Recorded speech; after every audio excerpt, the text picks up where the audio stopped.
जय हिंद बच्चों।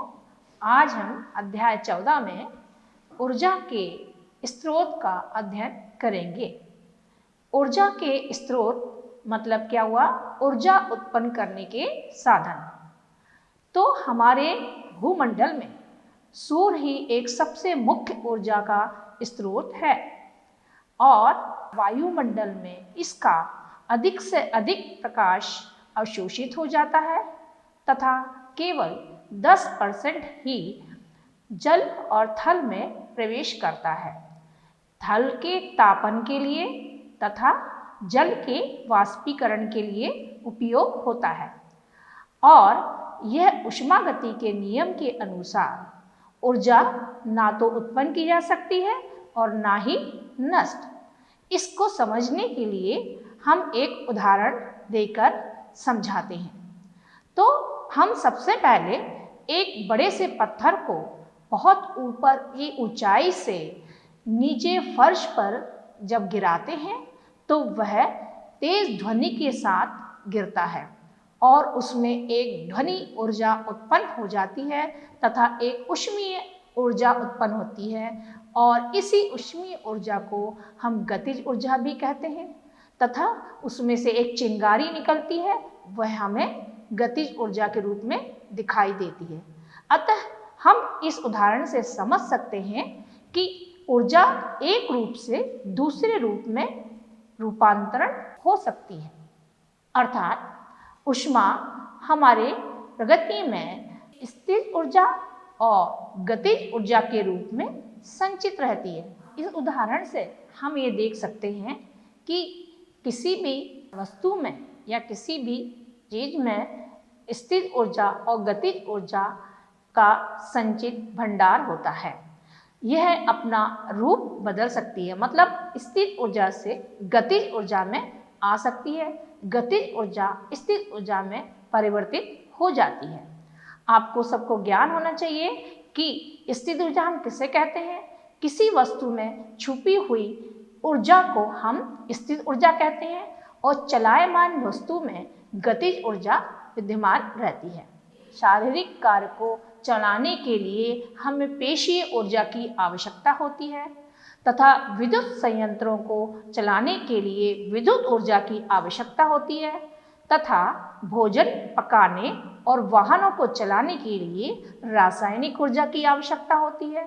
ऐसे ही अलग अलग प्रकार की ऊर्जा हमारे प्रकृति में पाई जाती हैं जो कि सिर्फ रूपांतरित ऊर्जा का रूप है। अब हम देखेंगे कि उत्तम ऊर्जा कौन सी होती है और उसके क्या गुण होने चाहिए, उत्तम ईंधन क्या होता है। इसे हमें सब करने के लिए इसके गुण को पहचानना चाहिए। वह ऊर्जा जो कि सरलता से सुलभ हो सके और नंबर 2 इसकी जो है भंडारण या परिवहन में आसानी हो तथा तीसरा इसका गुण ये होना चाहिए कि प्रति एकांक आयतन और प्रति एकांक द्रव्यमान में अधिक कार्य कर सके तथा यह एक महत्वपूर्ण यह है कि यह सस्ती और सरल होना चाहिए। ऐसी ऊर्जा हमारे दैनिक जीवन में बहुत उपयोगी होती है।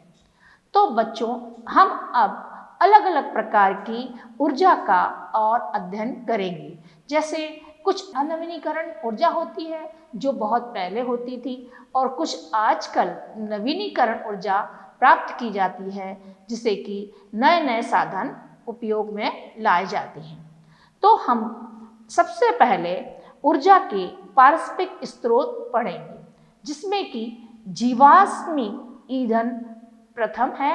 जीवाश्मी ईंधन मतलब क्या होता है कि प्रकृति में पाए जाने वाले पेड़ पौधे तथा कोयले, पेट्रोलियम आदि में से जमीन के अंदर स्टोर किए हुए होने पर उनमें ऊर्जा संचित होती है। इसी के भी हम जीवाश्म कहते हैं। जीवाश्म से उत्पन्न होने वाले ऊष्मा को या ईंधन को हम जीवाश्मी ईंधन कहते हैं। तो प्राचीन काल में ऊष्मीय ऊर्जा का सबसे बड़ा अधिक सामान्य स्रोत लकड़ी का या और अन्य जल की ऊर्जा का उपयोग किया जाता था। अतः औद्योगिक क्रांति के लिए हमें इन ऊर्जा की आवश्यकता पड़ती थी।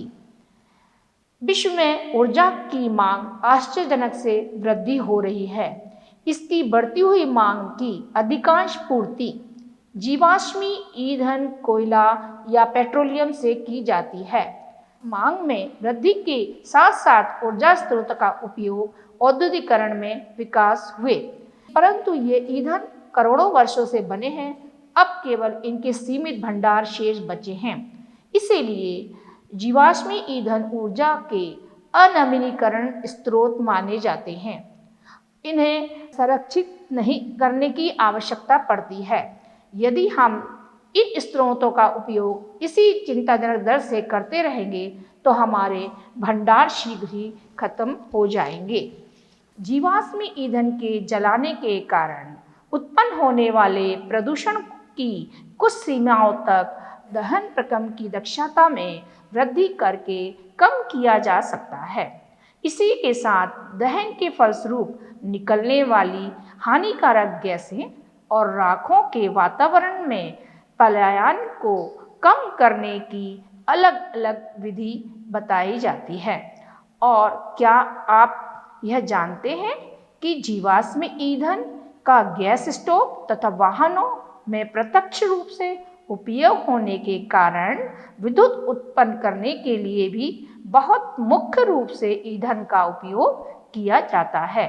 तो विद्युत उत्पन्न करने के लिए वह हमारा टरबाइन है। सरलतम टरबाइनों का गतिशील भाग रोटर ब्लेड संयोजन है।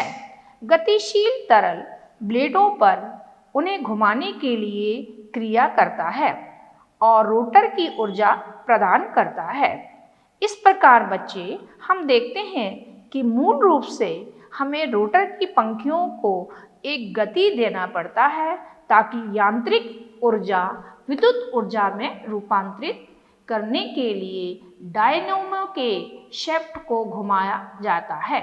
विद्युत ऊर्जा का वह रूप है जो आज के परिदृश्य में आवश्यकता बन गई है। डायनेमो के शाफ्ट को घुमाने के लिए अलग अलग ढंग हो सकते हैं। हम कुछ इस प्रकार के विद्युत स्रोतों का ज्ञान करेंगे, जैसे तापीय विद्युत संयंत्र। विद्युत संयंत्रों में प्रतिदिन विशाल मात्रा में जीवाश्मी ईंधन का दहन करके जल उबाल कर भाप बनाई जाती है, जो टरबाइनों को घुमाकर विद्युत उत्पन्न करती है। समान दूरियों तक कोयले और पेट्रोलियम के परिवहन की तुलना में विद्युत संचरण अधिक दक्ष होता है। यही कारण है कि बहुत से तापीय विद्युत संयंत्र कोयले और तेल के क्षेत्रों के पास ही स्थापित कर दिए जाते हैं। इन संयंत्रों को तापीय विद्युत संयंत्र कहते हैं। और जल विद्युत संयंत्र क्या होता है, यह बच्चे समझेंगे अपन। ऊर्जा एक अन्य पारस्परिक स्रोत बहते हुए जल की गतिज ऊर्जा या किसी ऊंचाई पर स्थित जल की ऊर्जा होती है। जल विद्युत संयंत्रों में गिरते जल की स्थित ऊर्जा को विद्युत ऊर्जा में परिवर्तित या रूपांतरित कर देती है। चूंकि ऐसे जल प्रवाहों की संख्या बहुत कम होती है जिनका उपयोग स्थित ऊर्जा के स्रोत के रूप में किया जा सके, अतः विद्युत संयंत्रों को बांधों से संबद्ध किया जाता है। भारत में हमारी ऊर्जा की मांग की चौथाई भाग की पूर्ति जल विद्युत संयंत्रों द्वारा ही की जाती है। और यही हर बार जब भी वर्षा होती है तो जलाशय भर जाते हैं। जलाशयों में जल संचित होता रहता है, जिसके फलस्वरूप भरे जल का तल ऊंचा हो जाता है। बांध के ऊपरी भाग से पाइप द्वारा जल बांध के आधार के पास स्थापित टरबाइन के ब्लेडों पर मुक्त रूप से गिरता है, जिसके फलस्वरूप टरबाइन के ब्लेड घूर्ण गति करने लगते हैं और जनित्र द्वारा विद्युत उत्पादन होता है। इसीलिए जल विद्युत ऊर्जा को एक नवीनीकरण ऊर्जा स्रोत भी कहते हैं। अतः हमें जीवाश्मी ईंधन की भांति किसी न किसी दिन अवश्य समाप्त होने वाली स्रोत पर चिंता नहीं करनी पड़ेगी। परंतु बड़े बड़े बांधों के निर्माण के साथ साथ कुछ समस्याएं भी जुड़ी हैं। बांधों का केवल कुछ सीमित क्षेत्र भी निर्माण किया जा सकता है। इसके लिए पर्वतीय क्षेत्र अच्छे माने जाते हैं। बांधों के निर्माण से बहुत सी कृषि योग्य भूमि मानव आवास डूबने के कारण नष्ट हो जाते हैं। बांध के जल में डूबने के कारण बड़े बड़े पारिस्थितिक तंत्र भी नष्ट हो जाते हैं, जो पेड़ पौधे वनस्पति आदि जल में डूब जाते हैं। वे अवायवीय परिस्थितियों में सड़ने लगते हैं और विघटित होकर विशाल मात्रा में मीथेन गैस उत्पन्न करते हैं, जो एक ग्रीन हाउस गैस है। बांधों के निर्माण में विस्थापित लोगों के संतोषजनक पुनर्वास और क्षतिपूर्ति की समस्या उत्पन्न हो जाती है। गंगा नदी पर टहरी बांध के निर्माण तथा नर्मदा नदी पर सरदार सरोवर बांध के निर्माण की परियोजना का विरोध इसी प्रकार की समस्याओं के कारण ही हुआ था। तो बच्चे, जैव मात्रा या बायोमास क्या होता है, यह आप ध्यान दीजिए। हम पहले पढ़ चुके हैं कि प्राचीन काल से ही लकड़ी का ईंधन के रूप में उपयोग किया जा रहा है। यदि हम यह निश्चित कर लें कि पर्याप्त वृक्ष लगाए जाएंगे और जलाने की लकड़ी के लिए निरंतर आपूर्ति संभव हो सकेगी। ईंधन के रूप में उपायों के दहन से हम भलीभांति परिचित हैं। भारत में पशुधन की विशाल संख्या भी हमें ईंधन की स्थायी स्रोत की उपलब्धता के बारे में ज्ञान करवा सकती है।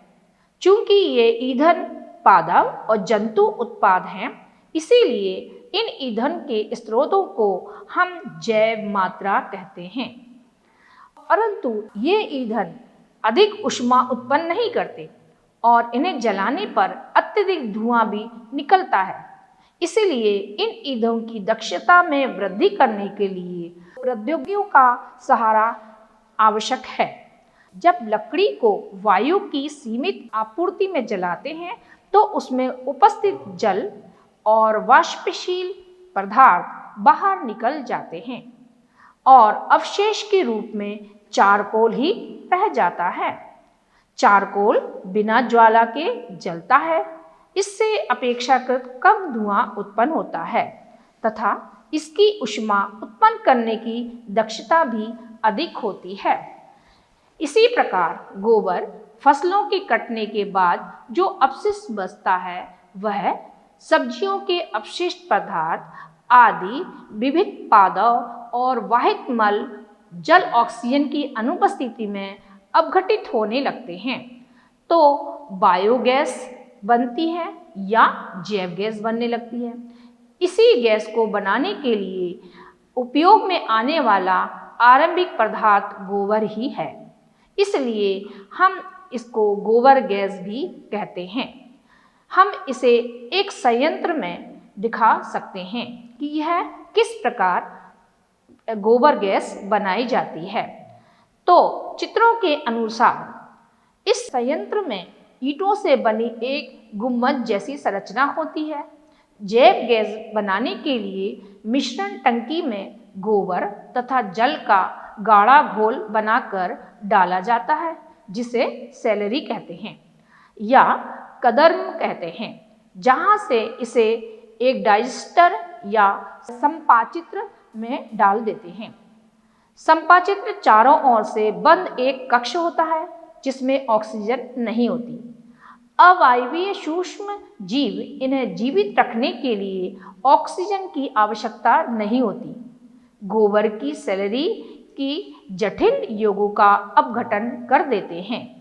अपघटन प्रक्रिया पूरा होने तथा इसके फलस्वरूप methane, carbon dioxide, hydrogen sulphide आदि गैसें उत्पन्न होने में कुछ दिन ही लगने लगते हैं और जैव गैस की संपाचित्र या डाइजेस्टर के ऊपर बनी गैस की टंकी में संचित किया जा सकता है। जैव गैस को गैस की टंकी के उपयोग के लिए पाइपों द्वारा बाहर निकाल दिया जाता है। जैव गैस एक उत्तम ईंधन है क्योंकि इसमें 75% तक मीथेन गैस होती है और यह धुआं उत्पन्न किए बिना ही जलती है। लकड़ी, चारकोल और कोयले के विपरीत जैव गैस के जलने के बाद राख जैसा कोई अवशेष नहीं बचता। इसके तापन क्षमता भी उच्च होती है। जैव गैस का उपयोग प्रकाश के स्रोत में भी किया जा सकता है। जैव गैस संयंत्र में शेष बची सैलरी को समय समय पर संयंत्र से बाहर निकाल कर दिया जाता है और इसे खाद के रूप में उपयोग किया जा सकता है। इस प्रकार हम देखते हैं कि इसमें उत्तम खाद मिलती है और साथ में अपशिष्ट पदार्थ भी अधिक मात्रा में मिल जाते हैं और जैव मात्रा ऊर्जा का एक नवीनीकरण स्रोत है। अब हम इसी टरबाइन के आधार पर या उद्योग में लिए जाने वाले एक पवन ऊर्जा का भी ज्ञान प्राप्त करेंगे। हम देख चुके हैं या हम पढ़ चुके हैं कि सूर्य के विकिरण द्वारा भूखंडों पर या जलाशयों के असमान तत्व उत्पन्न होने के कारण वायु में एक गति उत्पन्न हो जाती है। पवनों का प्रभाव तेज हो जाता है। पवनों की गतिज ऊर्जा का उपयोग कार्यों को करने के लिए किया जा सकता है। पवन ऊर्जा का उपयोग शताब्दियों से पवन चक्कियों द्वारा यांत्रिक कार्य को करने में होता रहता है। उदाहरण के लिए किसी भी पवन चक्की को जल पंप में पवन चक्की की पंखुड़ियों की घूर्ण गति का उपयोग करके कुओं से जल को खींचने में भी किया जाता है। पवन चक्की या आजकल पवन ऊर्जा का उपयोग विद्युत उत्पन्न करने के लिए भी किया जाता है। पवन चक्की की संरचना किसी ऐसे विशाल विद्युत पंखे के समान होती है जिसे किसी भी दृढ़ आधार पर कुछ ऊंचाई पे खड़ा कर दिया जाता है, जैसे कि चित्र में दिखाया गया है। पवन चक्की की घूर्णी गति का उपयोग विद्युत उत्पन्न करने के लिए विद्युत जनेंद्र के टरबाइन को घुमाने के लिए किया जाता है। अतः किसी विशाल क्षेत्र में बहुत सी पवन चक्कियां लगाई जा सकती हैं और इस क्षेत्र को पवन ऊर्जा फॉर्म कहते हैं। सौर ऊर्जा का छोटा भाग ही पृथ्वी की वायुमंडल की बाह्य परत में पहुंच पाता है। इसका लगभग आधा भाग वायुमंडल में गुजरते समय अवशोषित हो जाता है, शेष भाग पृथ्वी पर ही आ पाता है। 5 करोड़ वर्ष की निरंतर वर्तमान दर पर विशाल मात्रा में ऊर्जा विकृत कर रहा है और इस दर से भविष्य में लगभग 5 करोड़ वर्ष तक ऊर्जा विकृत करता रहेगा। अब हम इसको समझने के लिए कुछ संयंत्र का ज्ञान प्राप्त करेंगे, जैसे सौर कुकर क्या होते हैं, वह किस प्रकार कार्य करते हैं।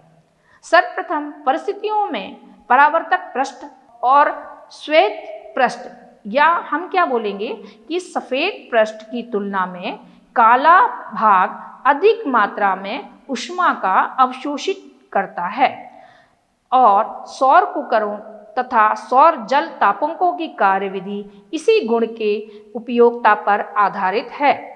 कुछ सौर कुकरों में सूर्य की किरणों को फोकसित करने के लिए दर्पणों का उपयोग किया जाता है, जिससे इनका ताप और उच्च हो जाता है और सौर कुकर में कांच की शीट का ढक्कन होता है। अतः हम यह सरलता से देख सकते हैं कि कुछ निश्चित समय के लिए भी सौर ऊर्जा इसमें अवशोषित हो पाती है और इस सौर ऊर्जा के उपयोग की सीमा पर सौर सेलों का उपयोग भी किया जाता है। सौर सेल सौर ऊर्जा को विद्युत ऊर्जा के रूप में परिवर्तित कर देते हैं। धूप में रखे जाने पर एक प्रारूपी सौर सेल में 0.5 से 1.0 वोल्टता विकसित होती है तथा लगभग 0.7 वोल्ट विद्युत उत्पन्न कर सकते हैं। जब बहुत अधिक संख्या में सौर सेल को संयोजित करते हैं तो यह व्यवस्था सौर पैनल कहलाती है। इसका व्यवहारिक उपयोग के लिए पर्याप्त विद्युत प्राप्त की जाती है। सौर सेल के साथ प्रमुख यह एक लाभ है कि इसमें कोई भी गतिमान ऊर्जा का उपयोग नहीं होता। इनका रखरखाव बहुत सस्ता होता है तथा ये बिना किसी फोकसन युक्ति के काफ़ी संतोषजनक कार्य करते हैं। सौर सेलों के उपयोग करने का एक अन्य लाभ यह भी है कि इसे सुदूर और अगम्य स्थानों में स्थापित किया जा सकता है। इन्हें एक ऐसे छितरे हुए बसे हुए क्षेत्रों में स्थापित किया जा सकता है जहां शक्ति संचरण के लिए केवल बिछाना अत्यंत खर्चीला और व्यापारिक दृष्टि से व्यवहारिक नहीं होता। अब हम ये देखेंगे कि कुछ ज्वारीय ऊर्जा होती है, तरंग ऊर्जा होती है और कुछ तापीय ऊर्जा तथा नाभिकीय ऊर्जा भी होती हैं। इसको हम अच्छी तरह समझेंगे कि यह ज्वारीय ऊर्जा क्या होती है। घूर्णन गति करती हुई पृथ्वी पर मुख्य रूप से चंद्रमा के गुरुत्वीय खिंचाव के कारण सागरों में, समुद्रों में जल का स्तर चढ़ता और गिरता रहता है। यदि हम समुद्र के पास रहते हैं या समुद्र के पास किसी स्थान पर जाते हैं तो यह देखते हैं कि समुद्र में जल का स्तर दिन में किस प्रकार परिवर्तित होता है और यही परिघटना ही ज्वार भाटा कहलाती है। ज्वारीय ऊर्जा का दोहन सागर के किसी संकीर्णीय क्षेत्र पर बांध का निर्माण करने के लिए किया जाता है। बांध के द्वारा या बांध के द्वार पर स्थापित टरबाइन ज्वारीय ऊर्जा को विद्युत ऊर्जा में रूपांतरित कर देती है। अब आते हैं अपन तरंग ऊर्जा। इसी प्रकार समुद्र के तट पर या समुद्र के तट के पास विशाल तरंगों की गति ऊर्जा को भी विद्युत ऊर्जा में उत्पन्न करने के लिए इसी ढंग से ट्रैप किया जा सकता है। महासागरों के पृष्ठ पर आर पार बहने वाली प्रबल पवन तरंगें उत्पन्न होती हैं। यही तरंग ऊर्जा का व्यवहारिक उपयोग हो सकता है। जहां तरंग अत्यंत प्रबल होती है, तरंग ऊर्जा को ट्रैप करने के लिए अलग अलग युक्तियां विकसित की जाती हैं ताकि टरबाइन को घुमाकर विद्युत उत्पन्न करने के लिए उपयोग किया जा सके। नाभिकीय ऊर्जा क्या होती है? तो बच्चों, नाभिकीय ऊर्जा कैसे उत्पन्न की जा सकती है? नाभिकीय विघटन अभिक्रिया एक ऐसी प्रक्रिया है जिसमें किसी भारी परमाणु के नाभिक को निम्न ऊर्जा न्यूट्रॉन से बमबारी करा के हल्के नाभिकों में तोड़ा जा सकता है। जब ऐसा किया जाता है तो विशाल मात्रा में ऊर्जा मुक्त होती है। उदाहरण के लिए यूरेनियम के एक परमाणु के विघटन में जो ऊर्जा मुक्त होती है वह कोयले के किसी कार्बन परमाणु के दहन से उत्पन्न ऊर्जा की तुलना में 1 करोड़ गुनी अधिक होती है। अब हम आपको बताएंगे कि ऊर्जा का कोई स्रोत हमारे लिए कब तक बना रह सकता है। हम ये पहले देख चुके हैं कि हम अधिक समय तक जीवाश्मी ईंधन पर निर्भर नहीं रह सकते। इसी प्रकार के स्रोतों को जो किसी न किसी दिन समाप्त हो जाते हैं उन्हें हम ऊर्जा के समाप्त स्रोत या अनवीनीकरण स्रोत कहते हैं। इसके विपरीत यदि हम लकड़ी जलाने में उपयोग होने वाले वृक्षों को प्रतिस्थापित करके जैव मात्रा का प्रबंधन उचित प्रकार से करें तो हम किसी निश्चित दर पर ऊर्जा की नियत आपूर्ति सुनिश्चित कर देते हैं। इस प्रकार के स्रोत जिसका कि पुनर्जनन हो सकता है उस ऊर्जा को हम नवीनीकरण स्रोत कहते हैं। ऊर्जा के स्रोत का ज्ञान हमने प्राप्त किया। बच्चों, आपको समझ में आया होगा। इसके प्रश्नोत्तर आप अच्छी तरह समझ के करिए। धन्यवाद।